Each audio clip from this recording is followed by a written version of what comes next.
Ingénieur Guilhem Mayamba, Sunda Picture TV. Vous le saviez, depuis 2021, nous avons lancé l'appel aux autorités habilitées à l'époque pour ce phénomène lié à ce qu'on appelle Kuluna. Nous nous sommes dit nous devons réfléchir autour de ces questions.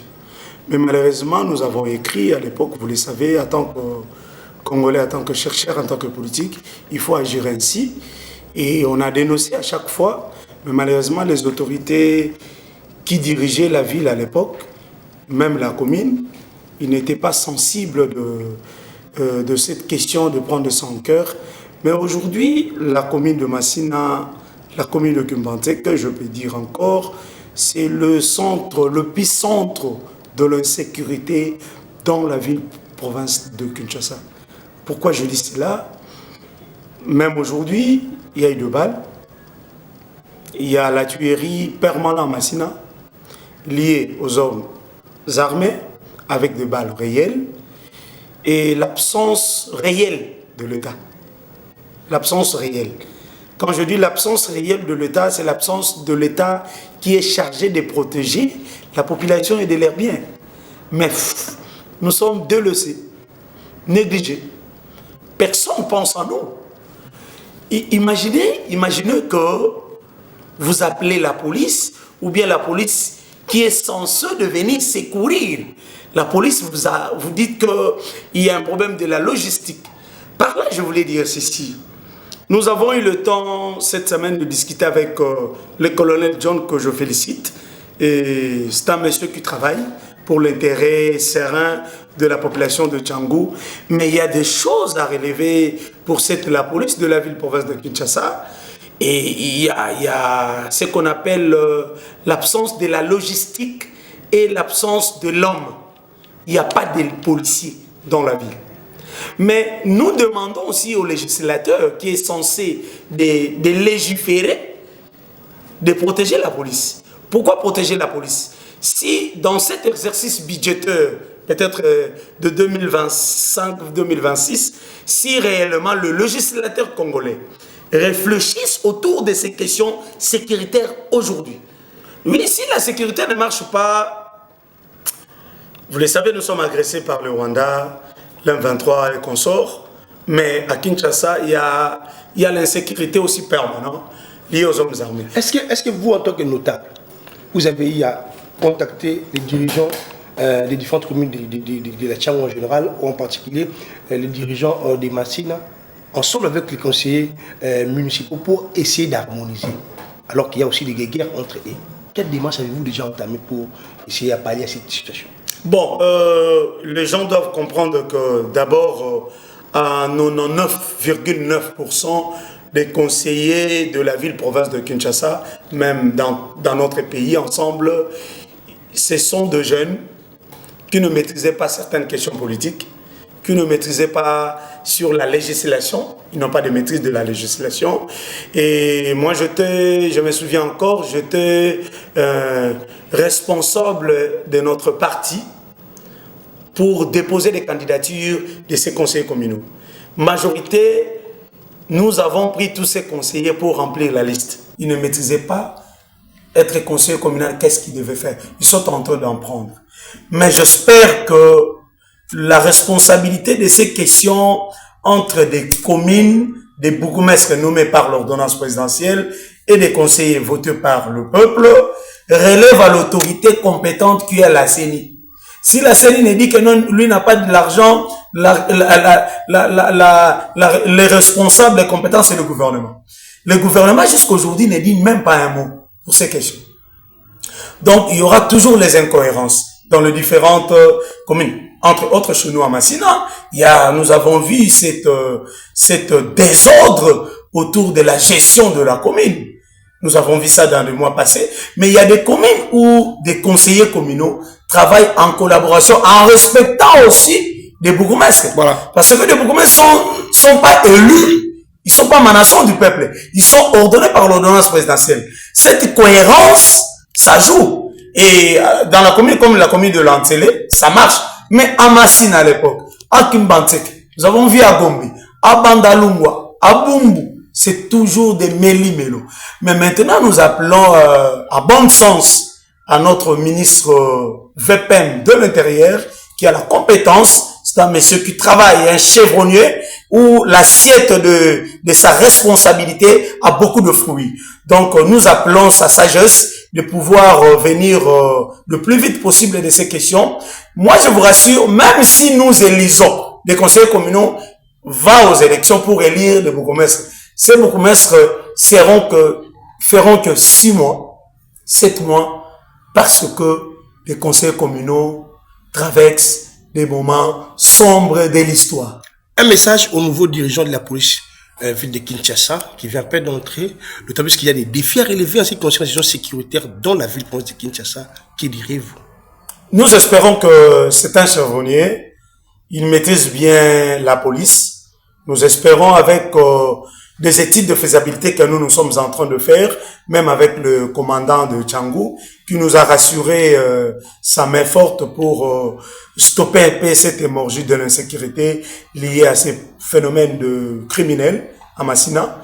Avec le commandant actuel, nous espérons de bonnes choses et nous les demandons aussi de nous recevoir parce que nous avons un cahier de charges très important qu'à l'époque, nous avons demandé à M. Ngobila d'étudier ces questions, même au ministre provincial de l'Intérieur, Moussé, à l'époque, ils n'ont pas pris en compte ce que nous avons dit, mais espérons avec le nouveau commandant, il va nous recevoir, je pense, d'ici là, pour discuter des propositions, nous, en tant qu'acteurs majeurs, nous qui vivons dans la population, nous sommes avec ceux qui souffrent, nous sommes avec ceux qui peinent, avec la souffrance de l'insécurité. Nous avons quand même quelque chose d'important à porter pour que l'année qui vient ou l'année en cours, la police soit vraiment équipée. Il y a le problème de la logistique, il y a le problème de l'équipement, il y a le problème de l'effectif qui pose problème. Et dans ce que nous connaissons, dans différentes sous-siates, il y a 3 policiers. Mais l'État a permis aux hommes politiques, aux députés, aux ministres, aux PDG d'avoir 15, 20, 30 policiers dans leur suite. C'est difficile. C'est ce que nous dit que le nouveau commandant de la ville, il peut faire mieux. Voilà. Tout le moment, on a l'ingala moké. District à Tchangou, plus précisément, dans ma commune Ngo, aujourd'hui, Massina, salité l'équipe. Plutôt pas les leki. Ni rôle bala mokuse pena na lingala na mimise toujours bala français wa oko sala pour que Massina ils ont tombé ma pe changement ekota pourquoi pas na Tchangu mobimba boyebi ete biso na Tchangu na Kimbanteke na Njili na Massina na Ntsele na Maluku to uti kozwa moto moko important na kati ya ville oyo azali institution ya ville ya munene, président ya assemblée provinciale. Mais je vous rassure que le président de l'assemblée provinciale ya ville province de Kinshasa, Pasteur Lévy, oyo andimaki gouverneur Daniel Bumba, abanda misala ya bobongisi. Oyo lobi yango tenga na loba yango, ya bobongisi, ba commune ebele banzela ebele, ndeko Lévy andimi ebanda na ba commune mususu. Mais atiki na ba commune na yo ba problème ezali makasi na commune ya Kimbanteke na Kolobi. Commune ya Kimbanteke même ko kende na église ya Pasteur Lévy na lipate nzela ya mikondo ezalaka te. Nzela ya Sekomaf koloba kutu te. Nzela ya Kimbanteke kala koloba te. La route mokali wana kutu koloba te. Mais bozali komona ba banderole ekomata. Botala bandeko ya Njili. Ba ko sala nzela ya Njili. To pesi bango longoni ya nzela Kimbuta ba ko sala.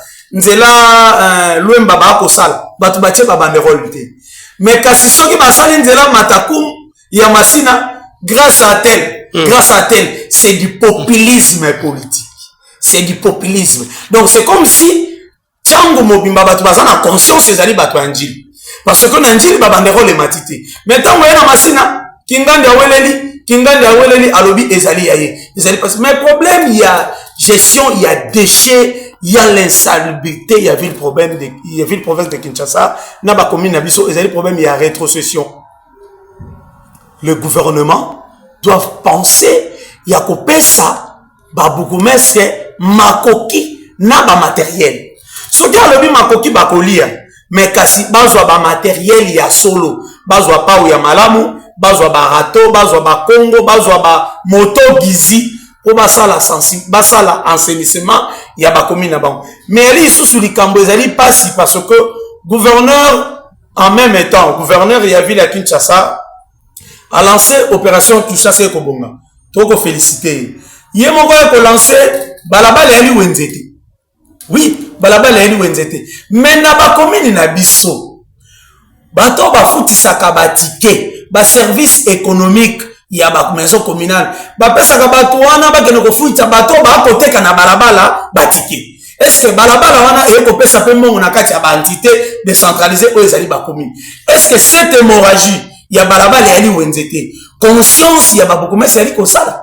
To yemo ko kwambi na bango gouverneur, est-ce que abeti c'était que ba recette o bozwa ka to yebi ba recette mingi kotaka na ba commune ezali ba recette ezali na ba wenze ya ba balabala ba wenze réel ba recette réalité pour passer l'équipe ba kotaka te po poto eleki salité eleki bosoto eleki gestion ya ba commune ezali ba entité décentralisée et bongi na ba bourgmestre ndenge tolobaki na français et bongi na ba bourgmestre bazala na cohérence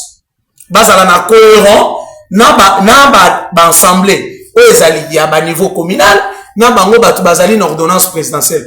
Mais difficulté ezali parce que bande ko na biso mingi o bazali ba conseiller mingi bazali bato ba yekolaki législation te ezali bato ba yebaki mission na bango te yango wana tango ba komi ba bimi mbala moko bazali koluka mosolo bali koluka kanyaka bapesa bango mois 2000 po atambola po babengaka ye député azali pe na posa côté aleki akabata mois 2000 po toyebi ndenge nini biso ba mandataire ya ba parti politique o tozalaki ba mandataire na ba seni ndenge nini tozwaki bango po takobakisa ba liste pour que liste c'est ya recevabilité ezala atteindre à niveau ya seni. Mais quand cela ne tienne lokola bazali na mandat ya kosala il faut pe bazwa makasi ya koyekola législation bazwa makasi ya kotanga mingi la décentralisation auto ali ko benga séparation de pouvoir na niveau ya ba commune. Mais soki ezali kosala mate ata ko tosala ici basali si élection lelo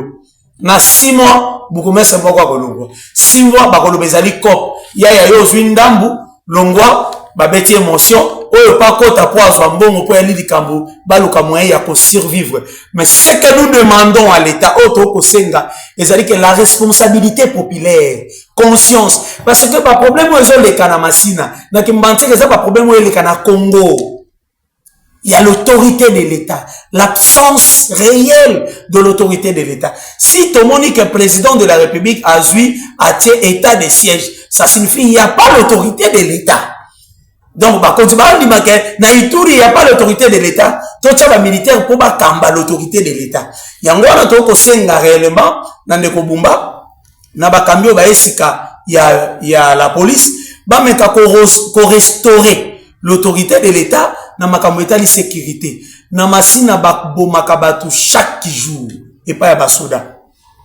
L'insécurité est en permanence na masina, l'insécurité est en permanence na Ntsele, l'insécurité est en permanence na Kimbanteke, na Bumbu, na Kishasa Mobimba. Tukosenga autorité habilitée à s'imposer pour que l'autorité de l'État ezala solo bape s'appelle la police makoki ya solo o ezali ya bato na ya matériel pour bakoka kobengana bato bakocha insécurité na ville ya Kinshasa. Merci beaucoup to mbena suka na mo mukuse penza olbanini na ba député provinciaux ya Masina oyo tubeti ngo mwakara olbanini pa mati bango bazali loba ya koloba pour ko plaider en faveur ya municipalité ba député o bali na Masina o bali na Ntsele o bali na Kimbanteke bazali plus dans ce qu'on appelle du populisme.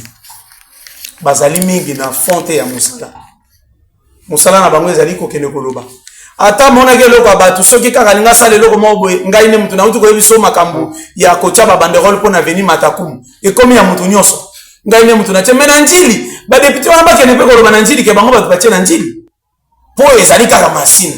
Meto ko senga na bango basala mosala balongwa na kati ya populisme ya ba réseaux sociaux basa la législation ndenge sengeli parce que commune ya Masina ezali oublié commune ya Kimbanteke ezali oublié na tiango mumbe na commune moko eko travailler commune ya Ntsele pour na koyebisa la vérité commune ya Ntsele le bourgmestre de la commune de l'Antele mais c'est Mbo Franck akosala musale komonana musale komonana parce que na volonté na sengi pe na ba bourgmestre na biso na sengi pe na ba député caucus ya ba député provinciaux misatu ya Masina bazala na makanisi moko ba travailler ensemble na ba bourgmestre kosala souciat ou kende kosala souciat ezali kosala législation te biso na 2021 to sala misatu to chamisatu na Masina to loba yango te ezali pona koluka sécurité ya population to sala ki en tant que individu mais ko tia souciat ali malamu ali mabete mais kasi ko travailler koluka ba solution vraie pona ba problème oyo na Masina na biso de restage jamais ezala na Masina pour ezalaka te okotika la komona député moko te ya Masina kolobela likamba mai akolobela likamba courant lokola yebi nzela X eza déjà na projet ya ville ya kobetela ngo tango apolo ba tsa banderola lo bakeno nzela wana ngade mtu na sengi yango okomona nzela agricole ya secteur agricole to yebi ke nzela mususu koika mutasenga ka sala depuis kala mikandeza no hôtel de ville mbongo pe bima mokomona député oh avenue tel ngade mtu na oluka ba sala yango olie akende kolobela biso likambo ya courant ezalaka te olie akende koloba likambo ya mai ezalaka te olie babengisa commissaire provincial to basala ba conseil sécurité ya ba commune ya makasi bango baza wana te bango baza na eloko oyo mingi oyo akotiela makelele oyo akotiela banderole pour population lokola population azali naïf population amoni alobi yende mais oyo ezali essentiel yango bango bakosala te. Ingénieur Guilhem Mayamba, Sunda Picture TV.